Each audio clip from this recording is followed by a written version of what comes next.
Good evening, sir. Good evening.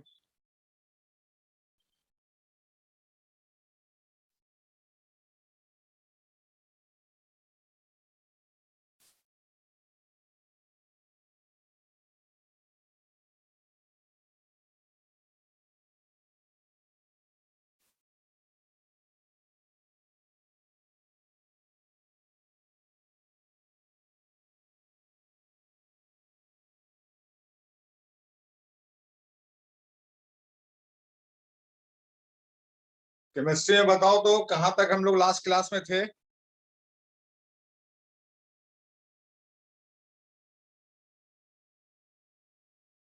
कुछ copy में लिखा हुआ है? साक्षी, स्वाति,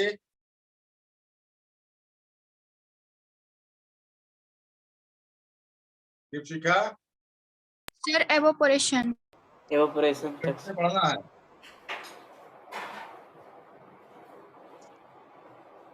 ठीक है, रुक जाओ, सारे को ज्वाइन करने दो।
चलो बताओ तो, बोर्ड विजिबल है ना, क्लियर है ना?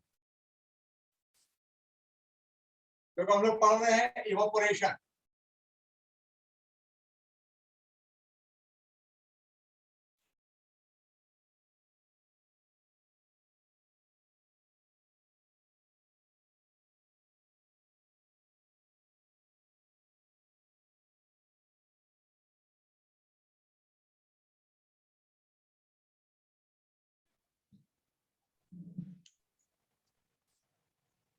आप लोग हो यहाँ पे? Deepshikha, Yashraj, Nikhil, Yes, sir. ठीक है। बोर्ड विजिबल है ना? Yes, sir. अब देखो इवोपोरेशन तो आप लोग को पता है। अभी कुछ लिखवा दीजिए सर। नहीं, बस स्टार्ट हो रहा है, बस ये स्टार्ट हो रहा है, ठीक है। लिखो, इवोपोरेशन का लिखो। It is the process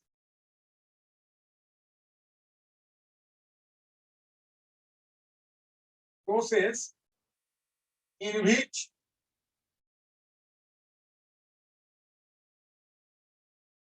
liquid changes into vapor or gas at its boiling point.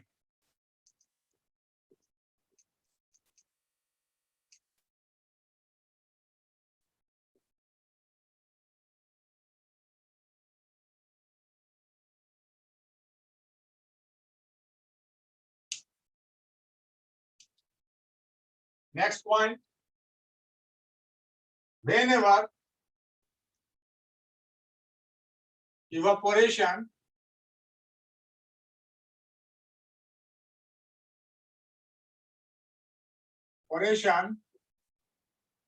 takes place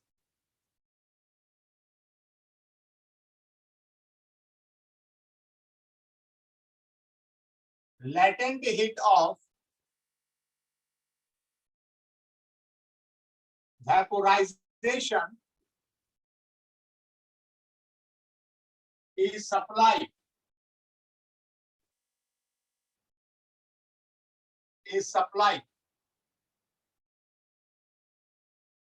to change a liquid into a gas or vapor.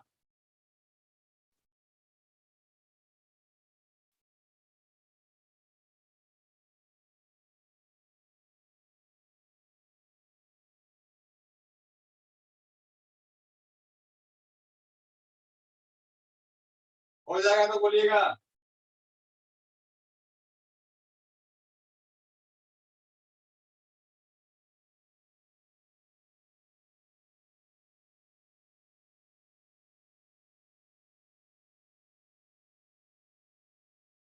Shreya,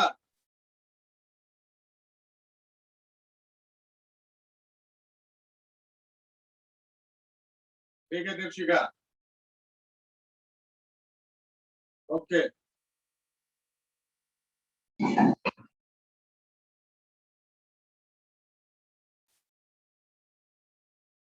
ठीक है किशन, संदीप,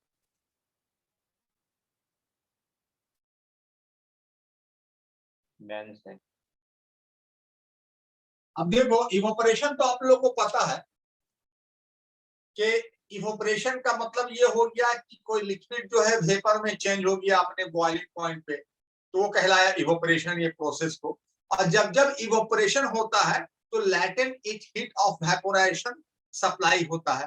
तो अब ये बताओ, कौन बताएगा? ईशान बताएगा, यश बताएंगे, दीपशिखा बताएगी, स्वाति भारती बताएगी, श्रेया बताएगी, कौन बताएगा कि लैटेंट हीट ऑफ वेपोराइजेशन का वैल्यू कितना है? What is latent heat of vaporisation? Who will answer? Latent heat 22.5 into 10 to the power 5 joule kg. 22.5 हाँ 22.5 इंटू 10⁵ जूल पर किलोग्राम। ठीक है, तो उतना ही, तो आपको तो पता है ना, कि इतना लेटेंट हीट ऑफ वेपोराइजेशन जब होता है तो ये हीट क्या होता है, किसी भी सब्सटेंस के टेम्परेचर को राइज नहीं करता। ठीक है, उस वक्त तक वो वेपर इतना वो रहेगा बॉइलिंग 100 डिग्री। ठीक है, उस वक्त तक का रहेगा जब तक कि एक बूंद भी पानी उसमें रहेगा, एक बूंद भी वाटर रहेगा, तब तक वहां पर का जो हमारा टेम्परेचर का स्केल है, ठीक है दीपशिका, स्केल है, वो 100 डिग्री ही शो करेगा, वो टेम्परेचर राइज नहीं करता है। तो ये हीट जाता कहां पर है?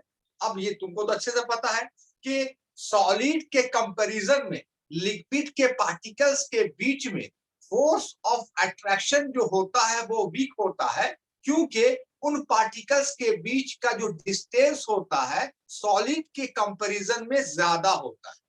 तो मोर डिस्टेंस, ठीक है, ज्यादा डिस्टेंस हो गया, ठीक है, लो फोर्स ऑफ अट्रैक्शन। हमने कहा ना, जितनी दूरी बढ़ेगी, जितनी दूरी बढ़ेगी मोहब्बत उतना ही घटेगा, फोर्स ऑफ अट्रैक्शन उतना ही घटेगा। तो सॉलिड में क्या था कि पार्टिकल्स के बीच में डिस्टेंस बहुत ही कम था, तो फोर्स ऑफ अट्रैक्शन बहुत ज्यादा था।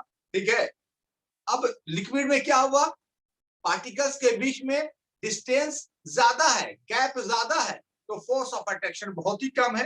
अब हम लोग क्या करते हैं, लैटेंट हीट अब उसको दे रहे हैं, हीट सप्लाई कर रहे हैं उसको। जैसे ही टेम्परेचर हमारा, ठीक है पुष्पा, जैसे ही लैटेंट हीट हम दे रहे हैं, ठीक है, तो जैसे ही वो अपने बॉइलिंग पॉइंट 100 डिग्री पे पहुंच रहा है वाटर, तो क्या होता है कि लिक्विड का जो पार्टिकल्स है, ठीक है, वो काइनेटिक एनर्जी गेन करता है और वहां से वाइब्रेट करना शुरू कर देता है। वो पार्टिकल वाइब्रेट करना शुरू कर देता है, डिस्टेंस और बढ़ जाता है। जैसे ही डिस्टेंस और बढ़ जाता है तो फोर्स ऑफ अट्रैक्शन और ही कमजोर हो जाता है और वो वेपर में चेंज हो जाता है। इस प्रोसेस को हम लोग कहते हैं इवोपरेशन। तो अब देखना होगा कि कौन कौन सा फैक्टर हमारे इवोपरेशन को अफेक्ट करता है। ठीक है, तो बहुत इजी है, आप लोगों ने देख लिया। देखो पुष्पा, 22.5 इंटू 10⁵ जूल पर kilogram latent heat of vaporisation. इसको इरेज कर रहे हैं।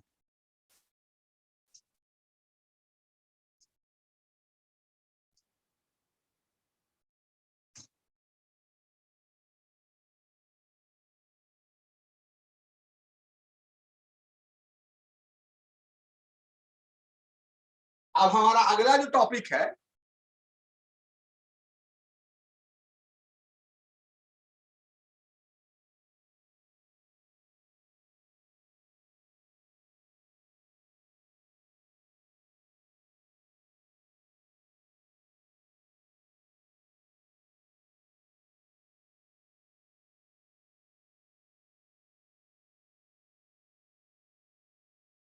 Factors affecting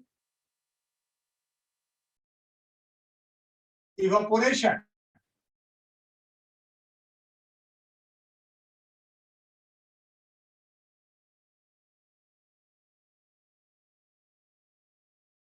factors affecting evaporation.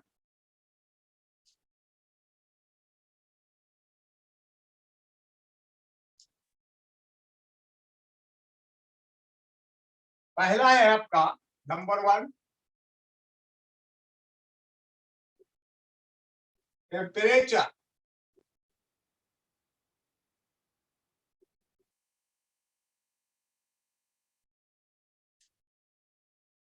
लिखते जाना।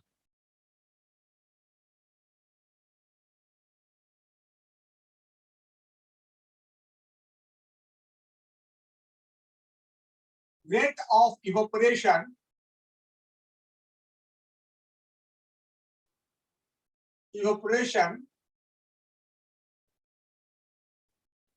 increases on the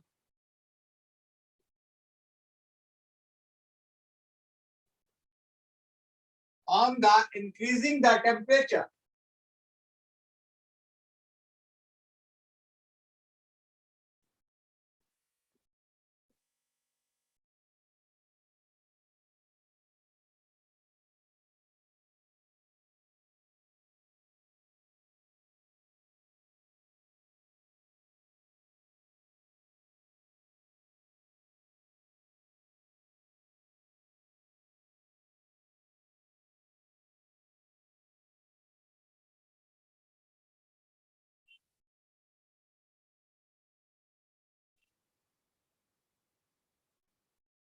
हो गया? ओके संदीप।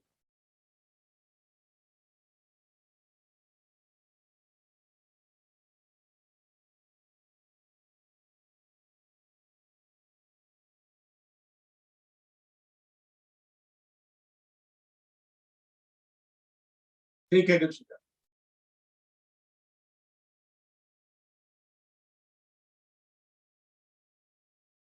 ओके पुष्पा। अब देखो पहला फैक्टर, ठीक है निखिल, पहला फैक्टर जो हमारे इवोपोरेशन को अफेक्ट करता है वो पहला है टेम्परेचर। याद रखना कि हम क्या पढ़ रहे हैं, हमारा टॉपिक क्या है कि फैक्टर्स अफेक्टिंग द इवोपोरेशन। तो पहला फैक्टर हमारे पास है वो है इवोपोरेशन। ठीक है, अब यहाँ पर क्या है, रेट ऑफ इवोपोरेशन कब बढ़ेगा, जब हम टेम्परेचर को बढ़ाएंगे। जब हम टेम्परेचर को बढ़ाएंगे तो रेट ऑफ इवोपोरेशन इंक्रीज करेगा।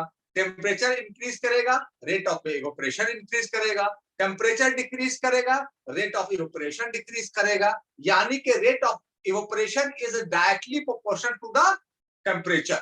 ठीक है, तो टेम्परेचर बढ़ता है तो इवोपोरेशन का रेट बढ़ता है, टेम्परेचर घटता है तो इवोपोरेशन का रेट भी घटता है। एग्जांपल ले लो, ठीक है, मान लेते हैं कि एक सनी डेज है, पूरा धूप निकला हुआ है, आपने कपड़ा धोया और कपड़ा धो करके आपने पसार दिया, ठीक है, टावर पे टांग दिया, फैला करके लगा कर दिया। और कोई स्टूडेंट जो है दूसरे शहर में है, वहां पर धूप नहीं निकला, वहां क्लाउडी वेदर है, और वो कपड़ा धोया सेम साइज का कपड़ा, और उसने कपड़ा धो करके उसको पसार दिया वहां पे। ठीक है, तो दोनों शहर में एक जगह धूप निकला हुआ, दूसरी जगह धूप नहीं निकला हुआ। अब बताओ कि किसका कपड़ा पहले सूखेगा, विच क्लॉथ विल ड्राई फर्स्ट, धूप वाला या क्लाउडी वेदर वाला? द क्लॉथ धूप वाला सर। धूप वाला। ठीक है, पहला, ठीक है, तो धूप वाला। अब यहाँ पर क्या है, क्लाउडी वेदर में सन तो नहीं है, यानी टेम्परेचर वहां पर कम है। सनी वेदर में जहां सन निकला हुआ है वहां पर धूप है, यानी टेम्परेचर वहां पर ज्यादा है। तो टेम्परेचर ज्यादा है तो रेट ऑफ इवेपोरेशन ज्यादा होगा। उस शहर में टेम्परेचर कम है तो रेट ऑफ इवेपोरेशन कम होगा। इसका मतलब यह हो गया कि जिस शहर में धूप ज्यादा है वहां पर का कपड़ा पहले सूखेगा, उसके बाद दूसरे टाउन का कपड़ा सूखेगा। इसका मतलब ये हो गया हम लोग को कि कौन सा फैक्टर अफेक्ट कर रहा है हमारे इवेपोरेशन को, टेम्परेचर। ठीक है, इसका मतलब ये हो गया rate of evaporation increases if you increase the temperature, other if you decrease the temperature then rate of evaporation is also decreases. ठीक है, आई थिंक आप लोगों को समझ में आ गया होगा ये फैक्टर। अब इसको रेस करते हैं।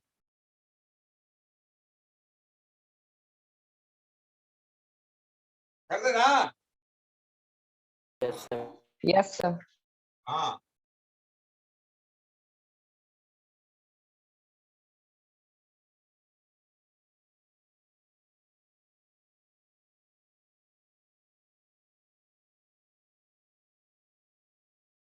चलो दूसरा फैक्टर हमारे पास क्या है, सरफेस एरिया।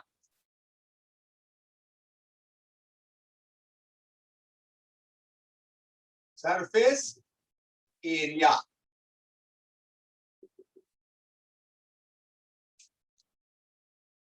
दूसरा factor.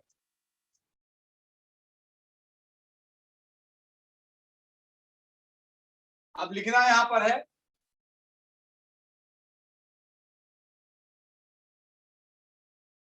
Rate of evaporation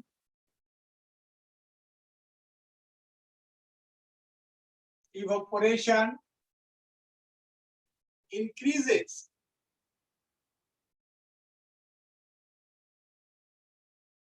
on the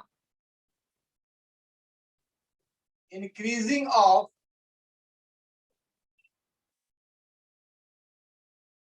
surface area, surface area।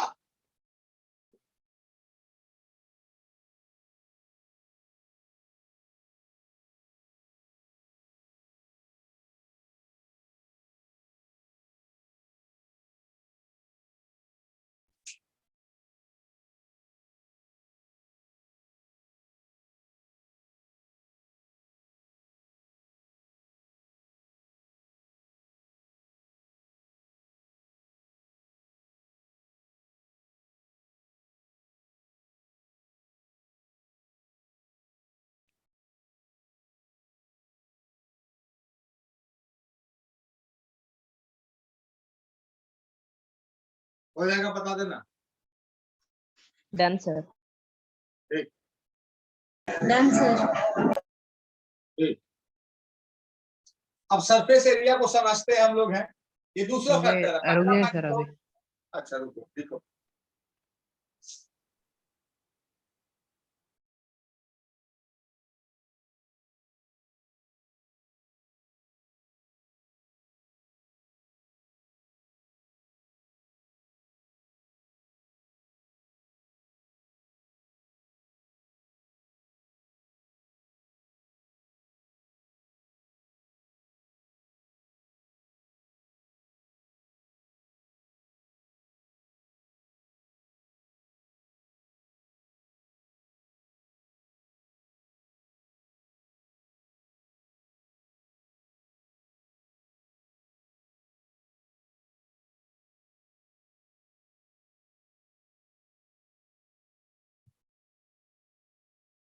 हो गया सर।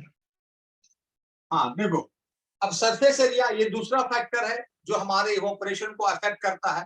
पहला फैक्टर क्या था? टेम्परेचर था। उसमें हमने देख लिया कि रेट ऑफ इवोपरेशन इंक्रीज करेगा कब? जब टेम्परेचर को इंक्रीज करेंगे। सिमिलरली सरफेस एरिया दूसरा फैक्टर है जो हमारे इवोपरेशन को अफेक्ट करता है। इसमें क्या होता है कि सरफेस एरिया अगर इंक्रीज होगा तो रेट ऑफ इवोपरेशन भी इंक्रीज होगा, और रेट ऑफ इवोपरेशन को डिक्रीज अगर करना होगा तो सरफेस एरिया को भी डिक्रीज करना पड़ेगा। अब समझो, इसको एक एग्जांपल के साथ हम लोग करते हैं। एक हैंकी है, हैंडकरचिफ रुमाल है, ठीक है। दो रुमाल है दो स्टूडेंट के पास। दोनों ने उस रुमाल को पानी में भिगो दिया, यानी धोया उसको, और धोने के बाद एक ने उस रुमाल को, हैंकी को बहुत ही अच्छे से फैला करके तार पे डाल दिया सूखने के लिए। दूसरे स्टूडेंट ने क्या किया? उस रुमाल को धोया तो जरूर, लेकिन उसको फैला करके नहीं डाला, वो ऐसे ही ममोड़ा चमोड़ा हुआ रुमाल को तार पे डाल दिया। अब बताओ तुम लोग कि सबसे पहले कौन सूखेगा? फैला हुआ हैंकी सूखेगा या दूसरा वाला? फैला देखो हुआ। शिखा ने फैला हुआ सर। फैला हुआ। हाँ, तो ऐसा क्यों हुआ? क्योंकि सरफेस एरिया जो था पहले वाले का वो ज्यादा था, ठीक है। Higher the surface area, higher the rate of evaporation. Lower the surface area, lower the rate of evaporation. Simple सी बात है, ठीक है। तो एरिया अगर ज्यादा है तो इवोपरेशन का रेट भी ज्यादा होगा, ठीक है। और एरिया अगर दूसरे वाले का, रुमाल का एरिया क्या था? ममोड़ा हुआ था, सरफेस एरिया उसका कम था। सरफेस एरिया जो है एयर में ज्यादा एक्सपोज नहीं था, ममोड़ा चिकोड़ा हुआ था, सिकुड़ा हुआ था, इसलिए उसका सरफेस एरिया कम था, ठीक है। इसलिए रेट ऑफ इवोपरेशन भी डिक्रीज हो गया। समझ में आ गया आपको? चलो नेक्स्ट हम लोग समझते हैं। नेक्स्ट है हम लोग के पास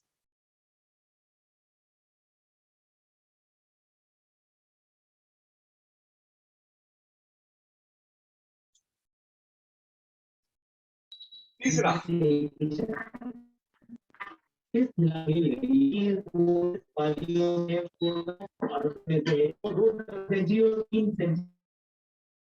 humidity. Third one, humidity.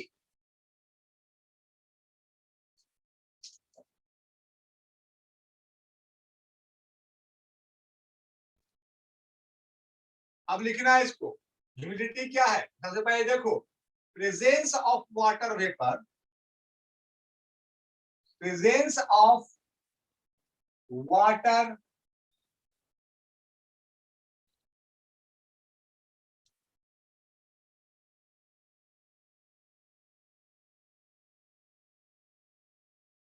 in air, in air, presence of water vapor in air,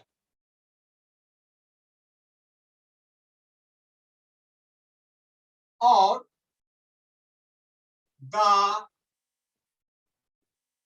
degree of dampness,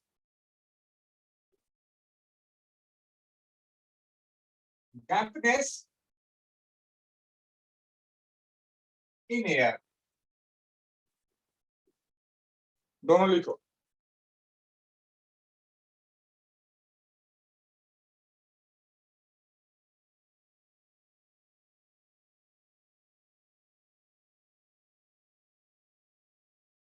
done sir. Good. अब इसके बाद हम लोग बताते हैं, ये हो गया। अब देखो क्या होता है। रुकिए। ठीक ठीक।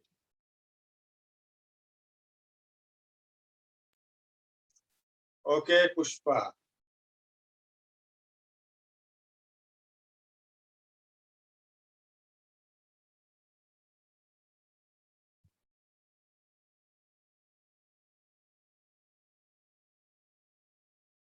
डैम्पनेस लिखे हैं। हाँ dampness, DAMPNESS, dampness. Done sir. रुक जाइए सर थोड़ा सा। अच्छा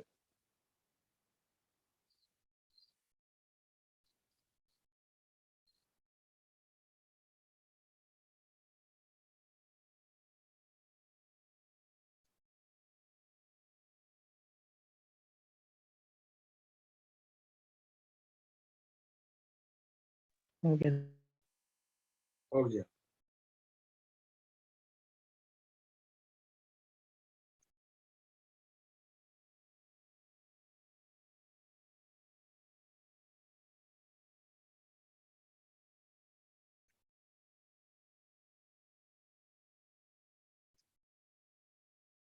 अब लिखो इसके बाद,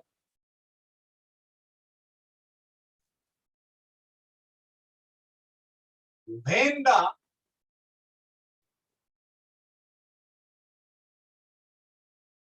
humidity of air is low, when the humidity of air is low,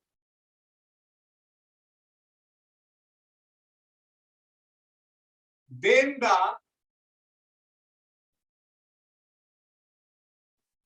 rate of evaporation is high.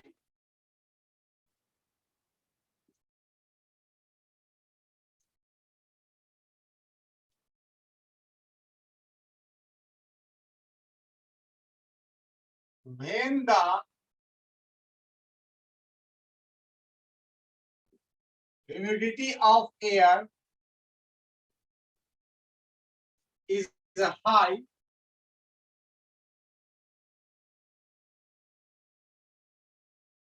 then the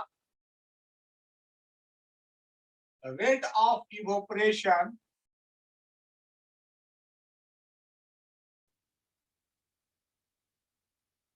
is low. चलो लिखो फटाफट।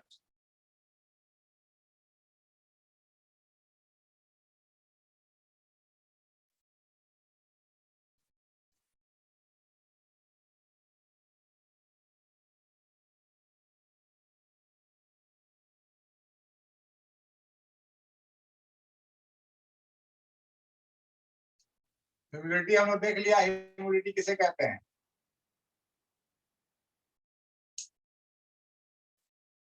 ठीक है पुष्पा।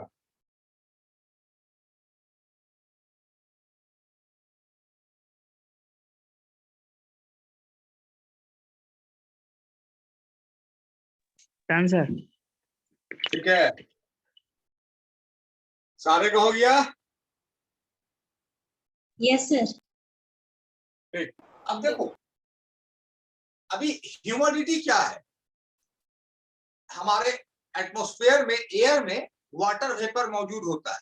ठीक है, अभी भी वाटर वेपर है हमारे एयर में, वाटर वेपर है। जैसे कार्बन डाइऑक्साइड, ऑक्सीजन, नाइट्रोजन जैसे है ना, उसी तरीके से वाटर वेपर भी हमारे एयर में मौजूद होता है। ठीक है, कभी ज्यादा और कभी कम, लेकिन होता जरूर है वाटर वेपर। वो कहाँ से आता है, जैसे समुद्र का पानी जो है इवोपरेट किया, नदी का, लेक का, नाला का जो पानी है वो इवोपरेट कर करके एटमॉस्फेयर में जाता है वेपर बन करके, तो वहीं पर वाटर वेपर मौजूद होता है। ठीक है, तो अब एयर में जो वाटर वेपर है, ठीक है, यानी presence of water vapour in air is called humidity. ठीक है, यानी उसको कहते हैं ह्यूमिडिटी। एयर में वाटर वेपर है, इसका मतलब ह्यूमिडिटी है।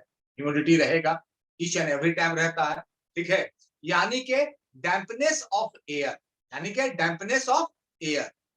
अब यहां पर देखो, अब एग्जांपल तुमको अच्छे से समझ में आ जाएगा।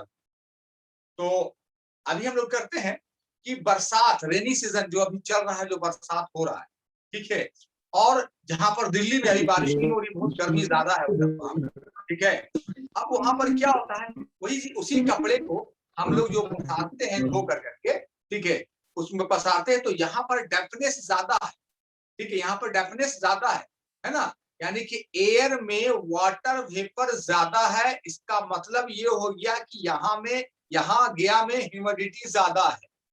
दिल्ली की अगर बात करें तो दिल्ली में क्या है कि गर्मी बहुत ज्यादा पड़ रही है, तो एयर में जो वाटर वेपर है उसका अमाउंट कम है। इसका मतलब वहां पर ह्यूमिडिटी कम है, ठीक है, वाटर वेपर वहां पे कम है दिल्ली में, यानी कि ह्यूमिडिटी कम है। गया की अगर बात करें तो गया में वाटर वेपर का अमाउंट एयर में ज्यादा है, इसका मतलब ह्यूमिडिटी ज्यादा है, ठीक है। तो अब दोनों जगह हम लोग कपड़ा धो करके पसारा सेम टाइम पे। अब बताओ कि गया का कपड़ा पहले सूखेगा या दिल्ली का कपड़ा सूखेगा, नंबर 1 या नंबर 2, कौन सा कपड़ा पहले सूखेगा बताओ? Number 2 sir, Delhi. हाँ नंबर 2, हाँ नंबर 2 दिल्ली में। क्यों भाई? कि वहां पर ह्यूमिडिटी लो है, ह्यूमिडिटी लो है। तो अगर ह्यूमिडिटी लो रहेगा तो रेट ऑफ इवोपरेशन हाई होगा।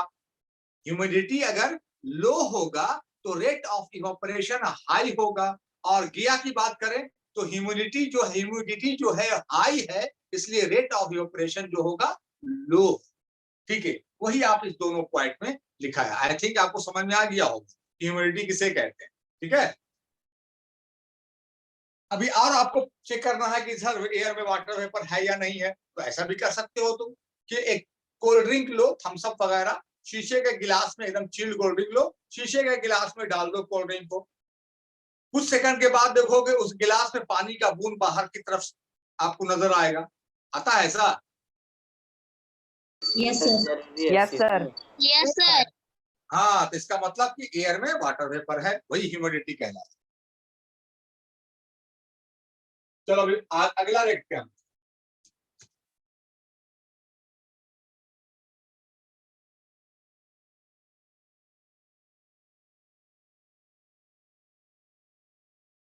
अगला फैक्टर हमारे पास है विंड स्पीड।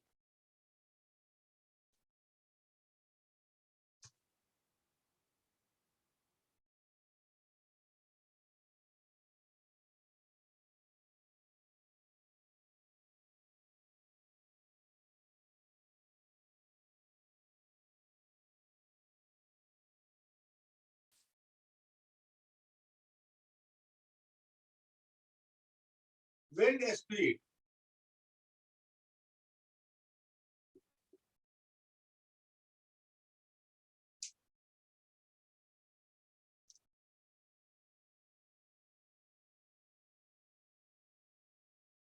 देखो, speed of wind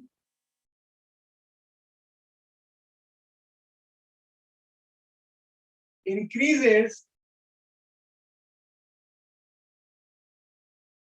then rate of evaporation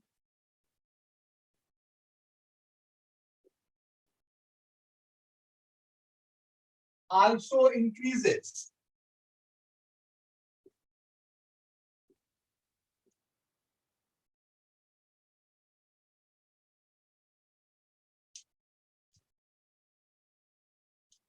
दूसरा,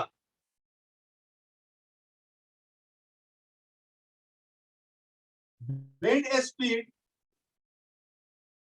decreases then the rate of evaporation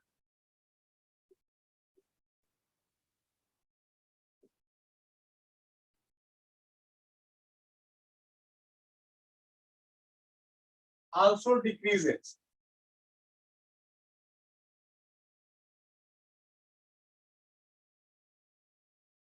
Done sir. Yes.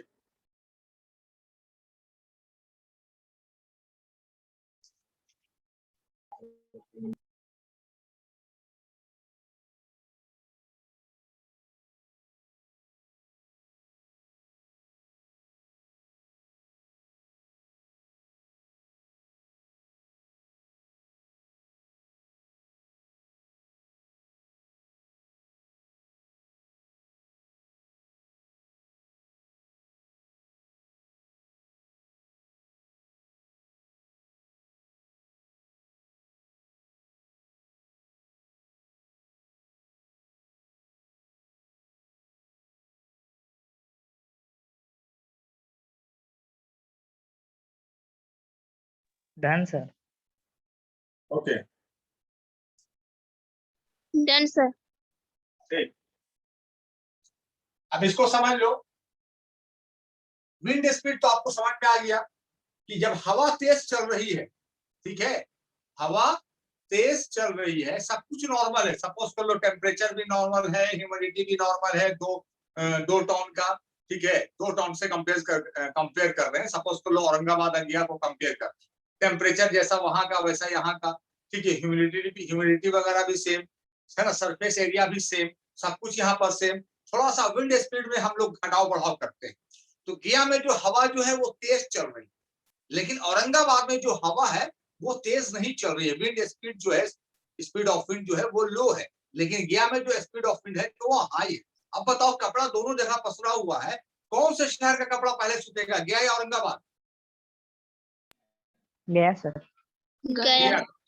हाँ, गया का सूखेगा। इसका मतलब क्या हुआ कि rate of evaporation also depends on the speed of wind, ठीक है, हवा के बहाव के ऊपर, हवा के स्पीड के ऊपर, ठीक है, हमारा रेट ऑफ इवेपोरेशन भी डिपेंड करता है।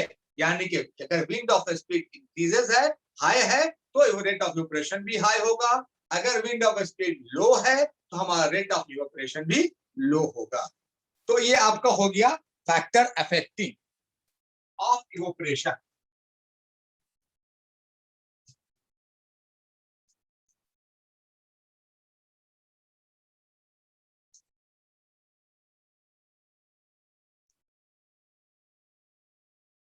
अब इस तरह से देखा जाए तो कौन कौन सा फैक्टर जो है हमारे इवेपोरेशन को अफेक्ट कर रहा था, बताओ कौन कौन सा फैक्टर? पहला फैक्टर था हमारे पास, क्या था? टेम्परेचर। पहला फैक्टर याद रखना, इसलिए लिख रहे हैं कि ऐसा क्वेश्चन आता है, टेम्परेचर। दूसरा फैक्टर हमारा क्या था? क्या था? Surface area. सरफेस एरिया, जैसे पढ़ाया वैसे बन लिखो। तीसरा चैप्टर फैक्टर क्या था हमारा? ह्यूमिडिटी। उसके बाद चौथा क्या था? Wind speed. ऐसा क्वेश्चन जनरली आता है इस तरीके से कि what are the factors which affect evaporation, बस इतना ही आता है, नेम दे, उस फैक्टर का नाम लिखो जो हमारे इवेपोरेशन को अफेक्ट करता है, बस इतना ही आता है, डिटेल करने के लिए नहीं आया, ठीक है। तो आप सिर्फ इसका नाम लिख दीजिएगा कि temperature, surface area, humidity and wind speed are the factor which affect evaporation, ठीक है। इसको भी समराइज करके लिख लो फटाक से, जैसे हम लिखा है नीचे। Sir nature of the liquid हो सकता है? हाँ, नेचर ऑफ द लिक्विड होता है, लेकिन इन जनरल जो होता है ये होता है। अभी फिलहाल इसको समराइज करके लिख लो, उसके नीचे चारों पॉइंट।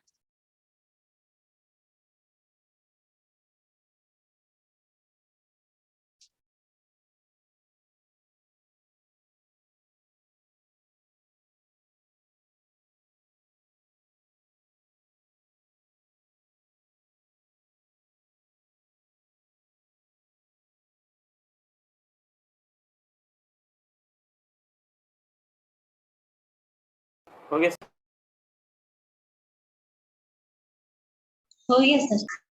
चलो ठीक है। अब हमारे पास अब टॉपिक हम लोग का चेंज होगा, दूसरा टॉपिक आएगा। ये topic factors of affecting evaporation finish हो गया।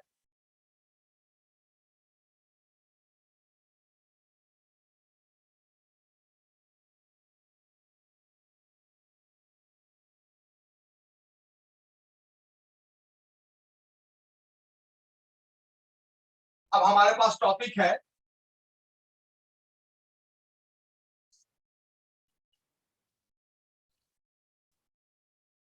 Cooling caused by evaporation. Cooling caused by evaporation.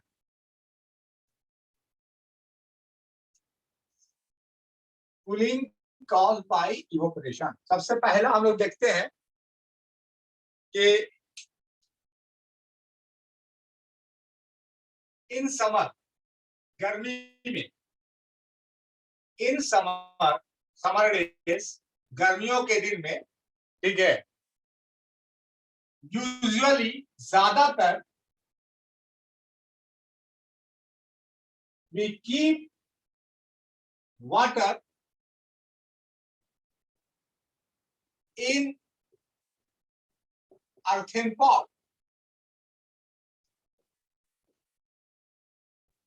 to keep it cool.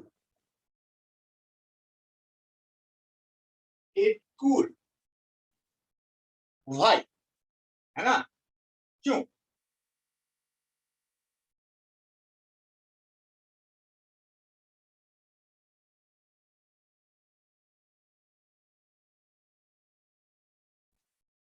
Because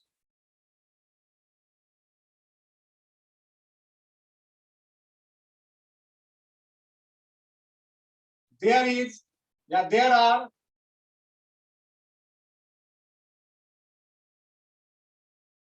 so many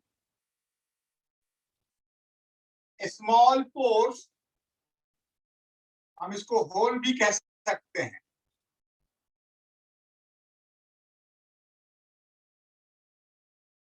in earthen pot.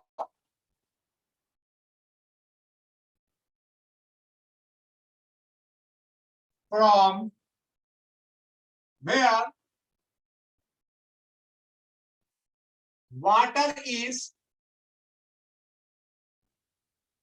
seeps out continuously. Water is seeps out continuously.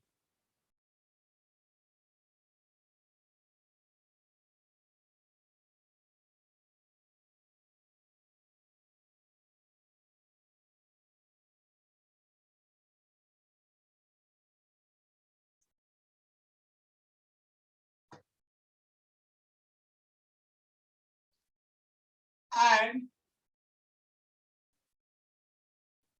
changes into vapor.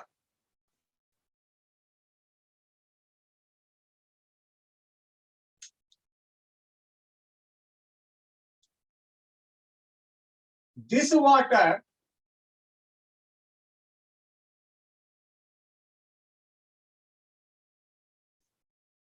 takes latent heat of vaporization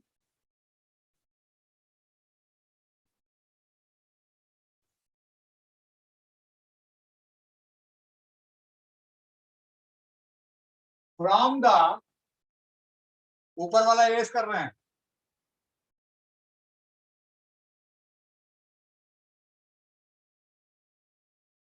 अच्छा लिख लो पहले, बाद में करेंगे. Done, sir.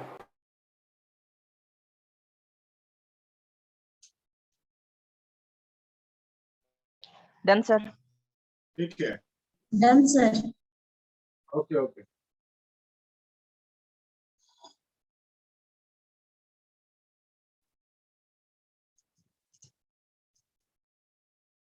सारा erase कर दे. Yes, sir. Yes, sir. Okay.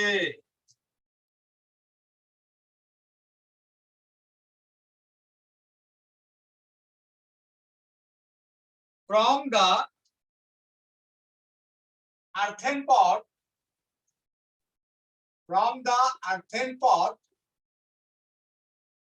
and the water which are kept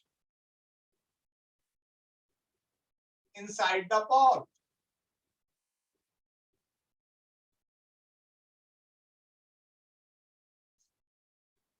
In this way,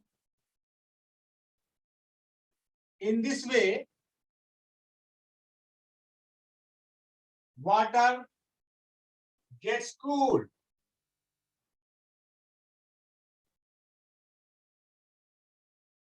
By losing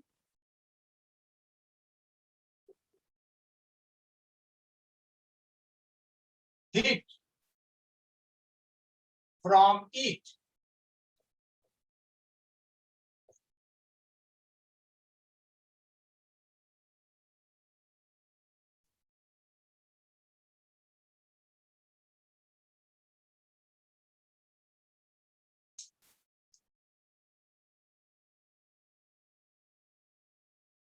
Done, sir.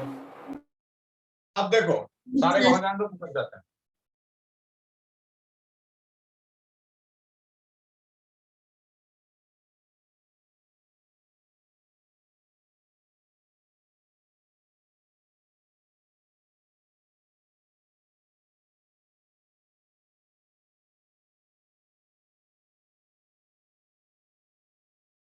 ठीक है,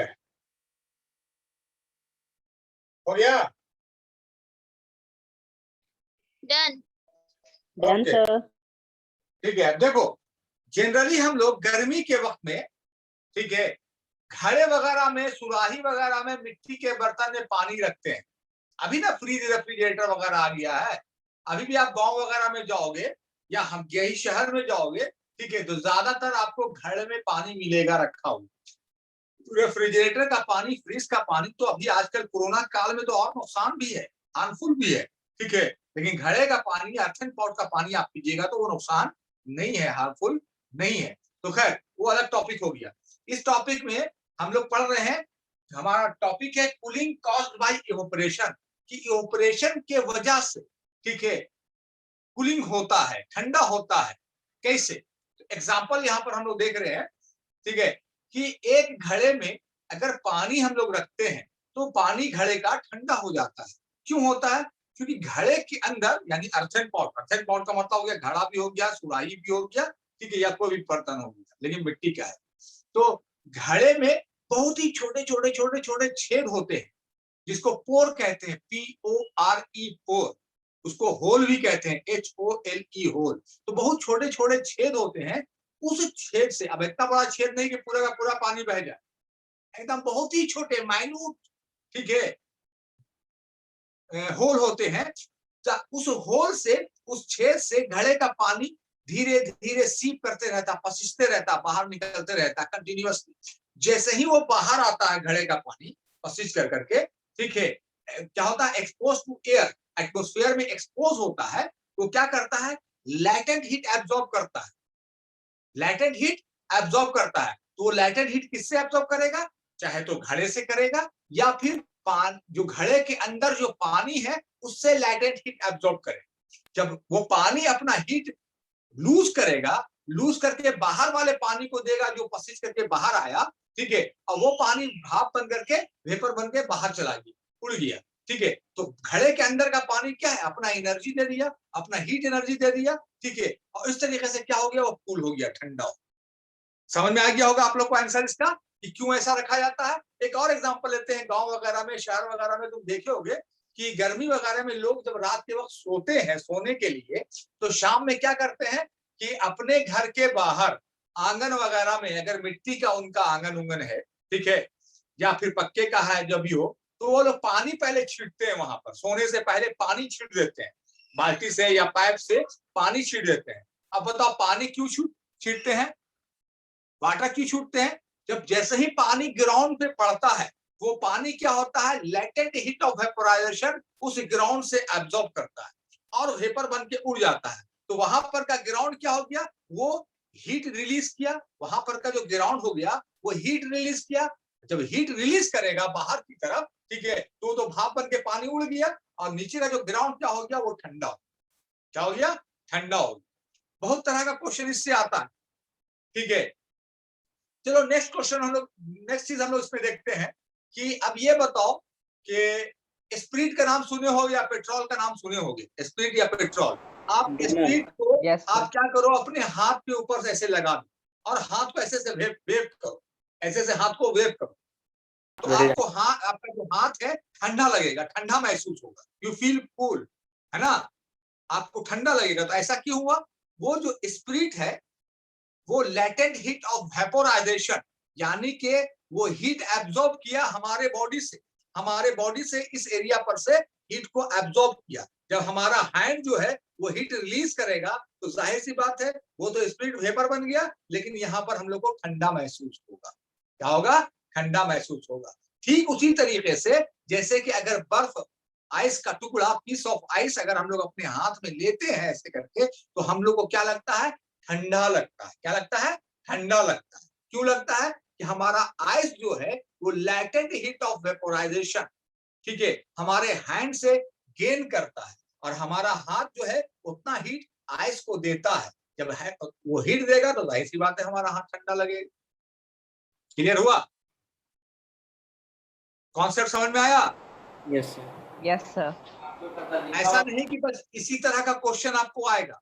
चलो और बात करते हैं हम लोग। गर्मियों में परस्पिरेशन जानते हो ना, किसे कहते हैं? पसीना छूटना। तुम बहुत एक्सरसाइज कर रहे हो, फिजिकल वर्क कर रहे हो, फिजिकल एक्सरसाइज कर रहे हो, बहुत दौड़ धूप कर रहे हो, तो आपको पसीना चलेगा। या बहुत ही ज्यादा गर्मी पड़ रही है तो पसीना आपको चलेगा, जिसको परस्पिरेशन कहते हैं, यानी स्वेटिंग अ लॉट। परस्पिरेशन का मतलब स्वेटिंग अ लॉट, बहुत ही ज्यादा पसीना चलना, है ना? अब पसीना जो चलता है तो तुम बोलोगे सर इसका क्या काम है बायोलॉजिकल फिनोमेना? परस्पिरेशन चलने का मतलब होता है कि हमारे बॉडी के अंदर के वाटर बैलेंस को मेंटेन करता है ये परस्पिरेशन, स्वेटिंग।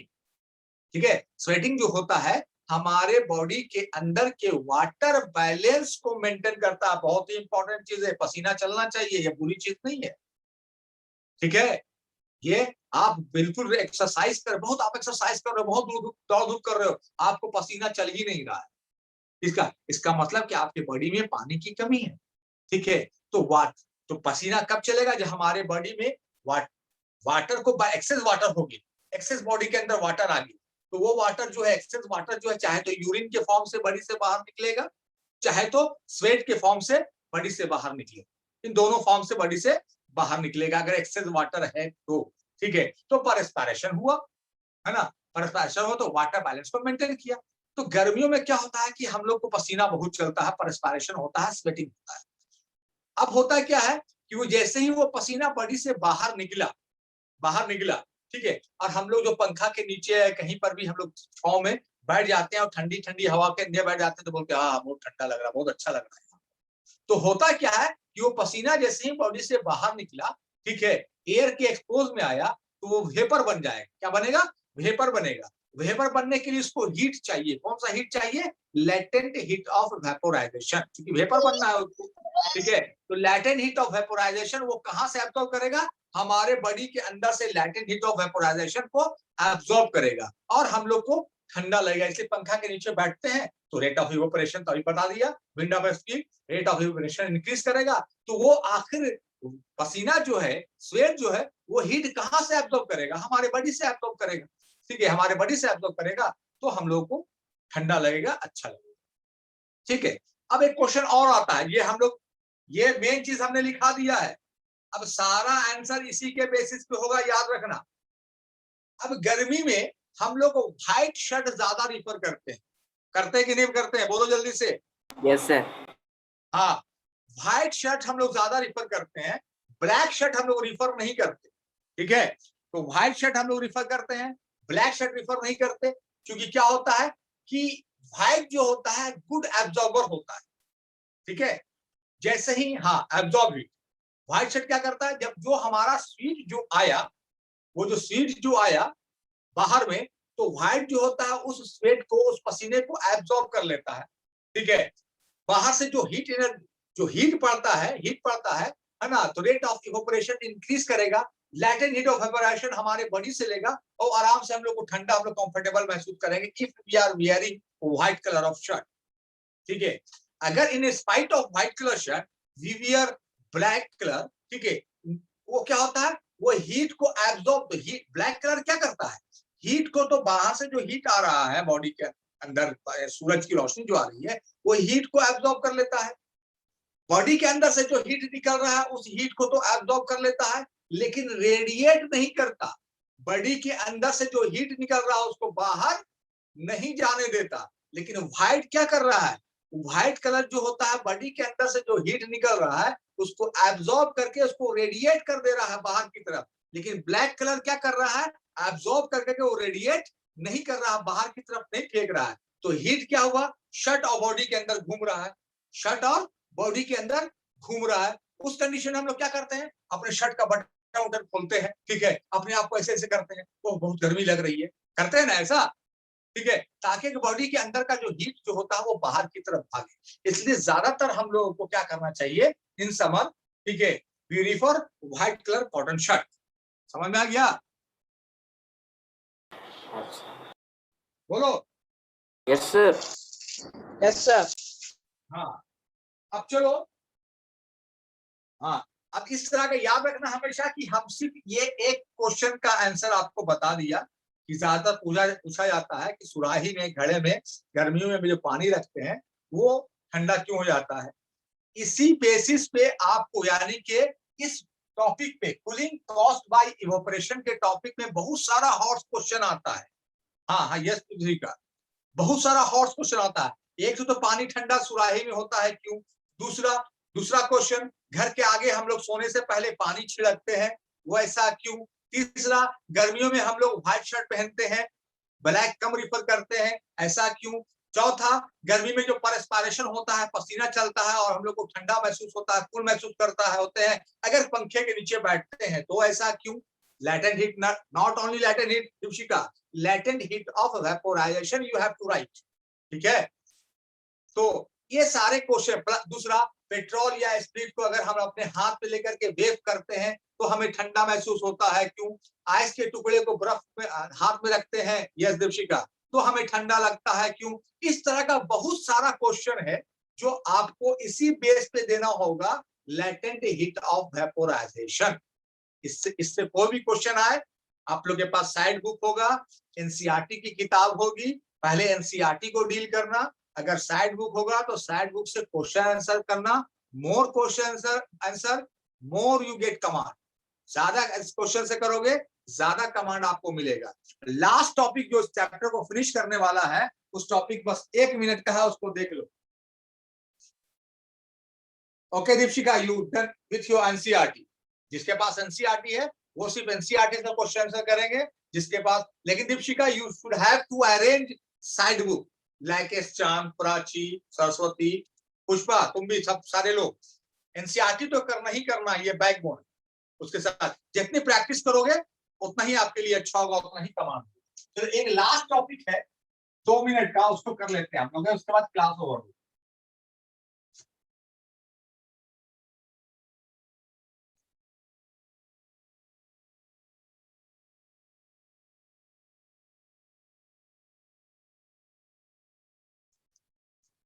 अच्छा, एक टॉपिक था अभी जो बता दिया बात में कि presence of water vapour in air. तुमको अगर ये साबित करना है कि एयर में वाटर वेपर है, एयर में वाटर वेपर है, तुमको अगर साबित करना है तो तुम कैसे साबित करोगे, ये बताओ।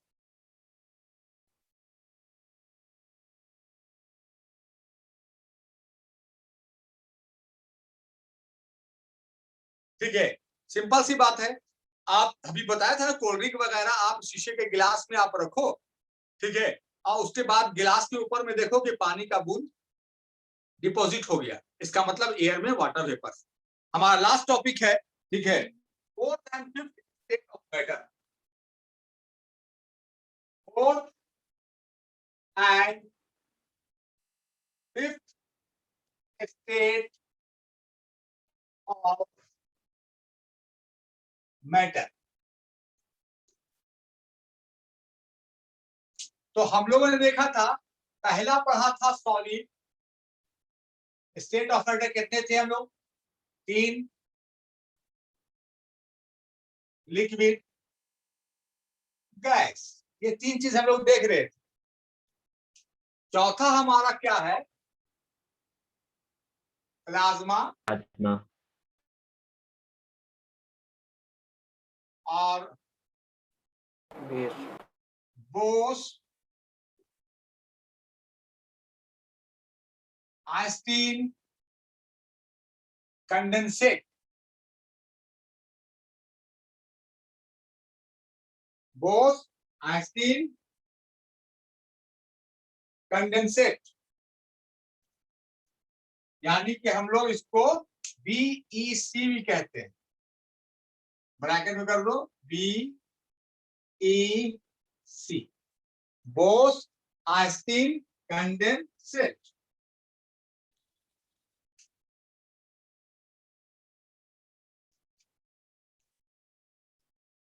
Done sir. ठीक है,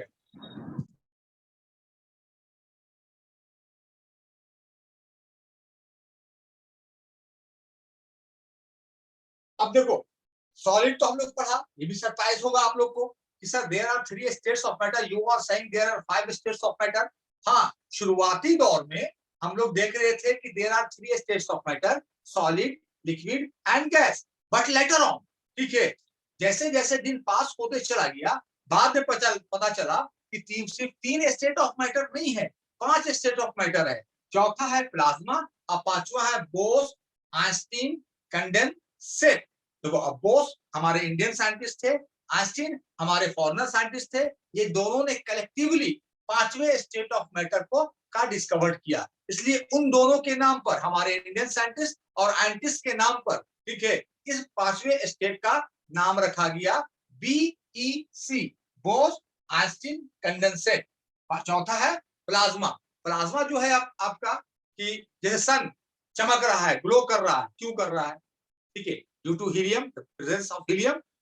ठीक है, स्टार ग्लो कर रहा है, क्यों कर रहा है, due to presence of gas helium. ठीक है, तो हीलियम में जो मैटर है, जो सन ग्लो कर रहा है, जो स्टार ग्लो कर रहा है, क्यों कर रहा है, ठीक है, due to the presence of fourth state of matter, plasma. Fourth state of matter plasma. अब हम लोग आते हैं BEC के बारे में।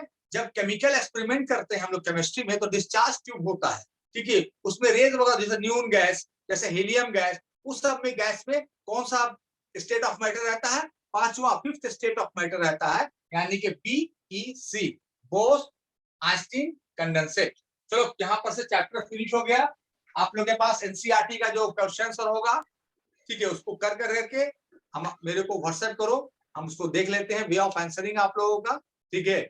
अगर कुछ सही गलत रहा तो हम आपको उसका तुरंत रिस्पॉन्स देंगे, अगर नहीं रहा तो बहुत ही अच्छी बात, गुड लिख करके सेंड कर देंगे, मैसेज कर देंगे, ठीक है। तब तक के लिए गुड बाय, रखा जाए। सर कोचिंग कब से खुलेगा? अभी तो कहाँ है, मैसेज न्यूज देखोगे तब ना। न्यूज कहाँ दे रहा है, अभी कुछ न्यूज दे रहा है क्या खुलने का? देखो जुलाई हो जाएगा, देखो 15 जुलाई के बाद, जुलाई में।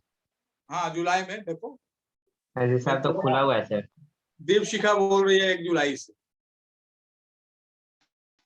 हो सकता है। देखो अभी तक मैसेज आज 18-19 तारीख है ना, अभी 11 दिन है, देखो मैसेज आ जाएगा अपने पास, आ जाएगा तो हम लोग ऑफलाइन पढ़ाने में और भी अच्छा लगता है, ऑनलाइन से ज्यादा अच्छा ऑफलाइन नहीं लगता है।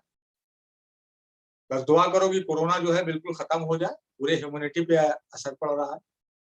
Okay Deepshika, bye bye to all of you.